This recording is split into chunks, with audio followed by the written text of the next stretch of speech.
Hey, and welcome to my tutorial about SignalRGB. So today we're going to go through some settings. We're going to go through some of the most important catalogs, directories that we have. And we're also going to see a little error correction on how to fix stuff. And also have a little demo about how my system is set up and how everything works together with layouts. So let's start up with opening the program. So normally when you start Signal for the first time, you should have a catalog in the AppData local VortxEngine. And in most cases, Windows start this program as a normal user account. It's not really an admin. But we recommend that you always start the program the first time at least as admin. So how you do that, you browse to the catalog and you go to the SignalRGB launcher and you right click and you run as admin. So this menu will be a little different from you guys' system because this is Windows 11, but the basics are still the same. So what we're going to start with is very simple. It's once you run this program, it's going to make a setup log here, which tells you a little bit about how the installation went, and it should also download the package folder, which includes basically the application itself. And the application itself has several folders, and here are one of the main folders. It's called Effects. It's also called Plugins, and these two are mainly the most important folders that you should know about, because here is all the plugins for all the USB devices that we have in Signal. So first of all, start the program as admin the first time. This will solve a lot of the problems, and also one of the most common questions we have is why doesn't stuff work? Well, basically that is why. So the next one we also need to know is these are the built-in programs. Every time you reinstall or you update the program, all these folders will be deleted. So that basically means the entire catalog here will be deleted. The next part is your custom setup. So if you, let's say, have a plugin that you made yourself, or you have an effect you made yourself, they should be placed in a different folder, which is mainly under your profile, your documents, and your WhirlwindFX folder, respectively effects and plugins. So this folder also has one of the most important troubleshooting directories, which is called logs. So every time you start Signal, it will generate one of these logs. They will normally be around 15 kilobytes, depending on how many devices you have in your system, and so on. So what I would recommend you to do is to always check the log if there is something wrong. We also have a Discord bot that will do this for you and just, parse the log itself. So that is one of the recommendations I would give you, is to actually let me move this a little bit away. Strange that it showed up, but yeah. One of the recommendations I would give you is to actually use this log file to try to figure out what is wrong. And in most cases, it's because you're running a third-party software or something like that that also interferes with Signal. So let's go back into the program. I'm not going to show you my profile because that's basically going to tell you who I am, and well, we don't really want to do that, but that's fine. So in the profile, there will be two settings. One setting is to enable, internals, and the other one is to actually make the program run at startup. In most cases, running this app as startup will be fine, but as I said before, you need to run it at least once as admin, and it will solve a lot of problems if you always keep running it as admin. And we also have a lot of, let's say, guides on how to make it to run as admin all the time. But we are not going to go through that during this tutorial. So the next part is to actually figure out how do stuff work. So you go into the USB PCI info page. So here should show you about all your devices. You see this blue line? This is basically a custom script. So in my folder, in my documents, there should be a folder here. and I have a custom script here. So that is for my keyboard, because this is, non-standard keyboard. So that's why it will also show us custom. So be a little aware of this. The next thing you should always look for is, do you have green lights? I mean, green is good, yellow is not so good, red is, well, yeah, red is dead. You also have this button here called Logs. It will basically open this directory I just showed you behind here, which has a log file, and it should tell you if anything is wrong on the first glance, So the next one is these kind of small icons here. They should show you the USB status, and it will show you here if a plugin is actually loaded for your product. In most cases, when we have issues with stuff, we need the product ID, and we also need kind of the name of the device, and that's how you will request a new device, and you do that on the website. That is also a command that we can show you in another tutorial.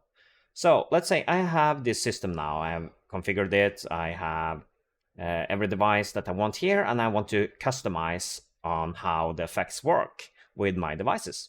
So the next one would be go to devices and verify that your devices are in the list, which is in most cases, yeah, they are here.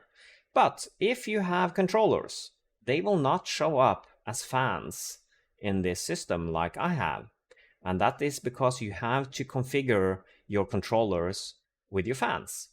So if you go into, let's say, my Corsair Lightning Node Core, and I know I have 6 fans connected to this one, you need to configure them. So you basically go down to your controller, you go to the config page, and then you will see another kind of tab opening up, and you will have to scroll down, and here you have the 6 options, or let's say channels and ports, that you need to add your fans. There is different fans here. There's a lot of different fans. You can also go custom, but also be aware that if you have a supported controller, it might be possible to make unsupported fans to work.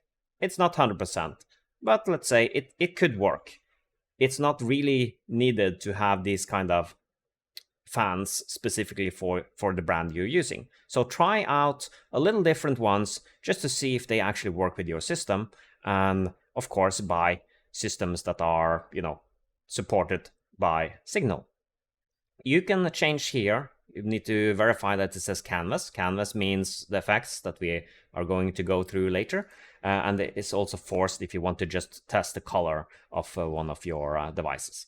Be aware, I showed you this here, which is the controller. The controller itself does not, control your colors. That is specifically for the devices. So let's say I added all these 6 fans here, and now I want to have them, the settings and where they are on the canvas. So let's say here is one of my fans. So I named this because I wanted to have a custom name for it. So you can name these fans, but it will also be a default name. So this is basically one of the fans. So I can go in here, you can click this little edit button here, and you can change the name of what you want to call it. It will not affect the system itself, it will just affect what you will see. The next thing is, you can also see here that you have a painting tool. So you can paint different colors on this Lightning tab, but it will override the canvas effects. So you will see no settings here because I do not have anything running right now. So you will not see any options for the effects because I don't have any effects selected. The reason for it is because I use one effect called Good Night, and this is one of the, let's say, it's one of my favorites. It basically turns everything black. So this is a really good effect to use when you are, going away or going to sleep or something, because it turns off every RGB. So let's change this to a different effect. So normally you will see the canvas. This is this big black area here. And you also have rule sets. And this is something I don't think everyone is using. So for me, I have, when I'm working or doing some other stuff, I have them on the rule saying, rule always show good night. I can change this effect to something I have downloaded. And some of the effects are already built into the system. It will not be a downloadable effect, it will just be there. So one of them is, if you have a Pro, you will have Scream Ambience here, for example. So what I normally do, since I usually like to have my system react to my music or something else, I change the rule by clicking up. And this will show you two kind of rules. One says, when idle, show goodnight. And when the media is playing, well, we're gonna use the best effect. Well, maybe not the RGB, but the pump up effect. Yeah, I'm gonna promote you here. You know who I'm talking about. So now I have one effect for goodnight, which is basically when the system does not have any sound. But as soon as I play sound, this effect is gonna kick in. So what is the next step you have to do? Well, you have to go to layouts. And in layouts, you will see all your devices in a list. And you will see this little eye icon, which basically shows or hides them from the canvas itself, from the layout. So let's say this is my keyboard. I click on my keyboard. And now it will show me the keyboard in the list. So if I click it, it should scroll. Oh, okay, it didn't. Oh, there we go. So here, it will scroll to my keyboard. And what you do not see here is it will also blink it. So if you want to figure out which device is which, because sometimes it's really hard to know, what is what on these kind of devices.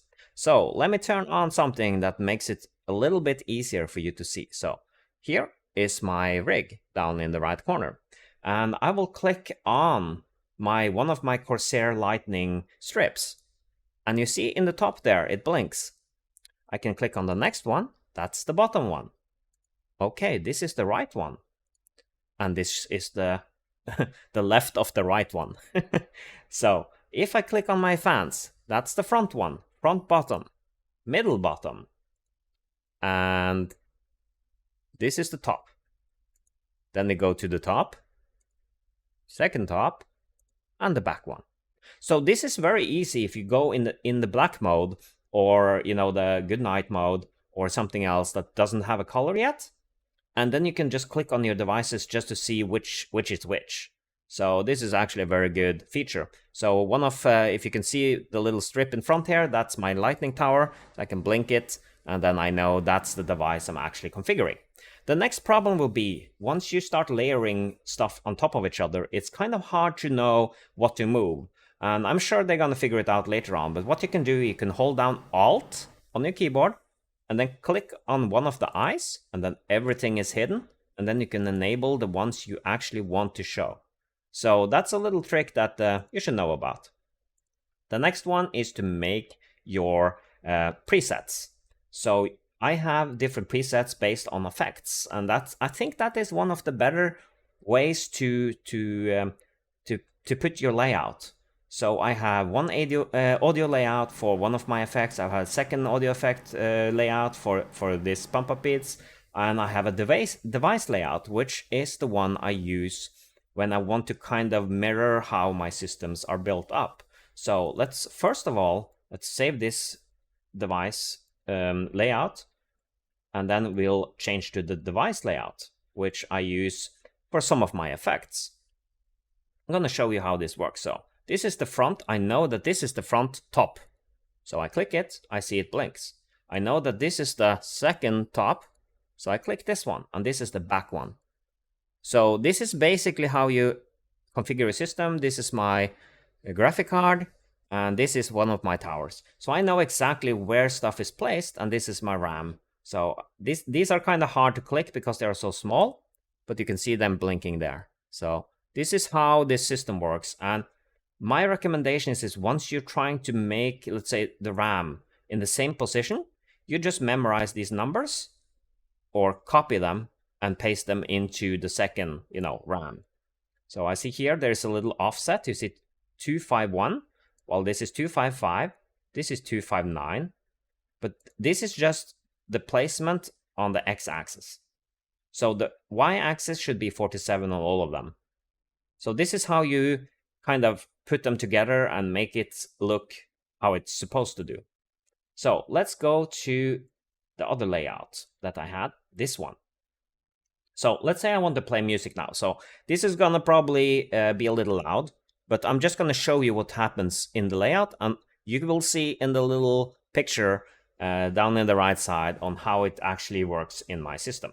At the current moment, I'm just gonna say it, the graphic card that I have has a little delay in it, so it's not gonna show up in the right colors, but it's something the developers are currently working on. So we'll see. So I'm gonna mute my microphone and I'm gonna show you a little bit of music.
So that was a quick introduction to some different layouts, some different effects, to just show you how it works on the system itself. I'm just going to turn off this video capture now because I'm not going to show anything over there. And we're going to go a little bit into the troubleshooting. So if you have problems with your system, the first thing we recommend you to do is to give us a picture of your USB, PCI, info page. So basically take a picture of the whole page so we can see your colors on your, your buttons here. Also, we can see what kind of effect you're running, and then we don't have to ask you all these questions. The next thing is the log file. So once you run your Signal app, you take your log file and you throw it into the Discord. It doesn't really matter what channels you are posting this to, but it would be nice if you, keep it into the unofficial support channel. So take your log file, drop it into Discord, and upload. So what will happen now is our parsing bot is actually parsing through the logs and give you an estimate if your stuff is actually up to par. The next part is we will be able also to read your log file and see if there are any conflicting applications. So that is my recommendation for some of the troubleshooting. And the other one is to, when we are asking for it, just send us the SquirrelSetup.log, which is also nice to have. So some of the folders that we have for troubleshooting, we have commands for that in our bot, and you can see most of them in our unofficial support channel pins. So read the pins, guys, read the pins. I know it's been said several times, but it actually helps, and you can help yourself. A lot of users we have actually helps themselves with reading some of the guides we made, and we spent a lot of time writing those guides because we probably answer the same questions 100 times every day. So anyway, guys, thanks for listening, thanks for watching, and see you guys next time.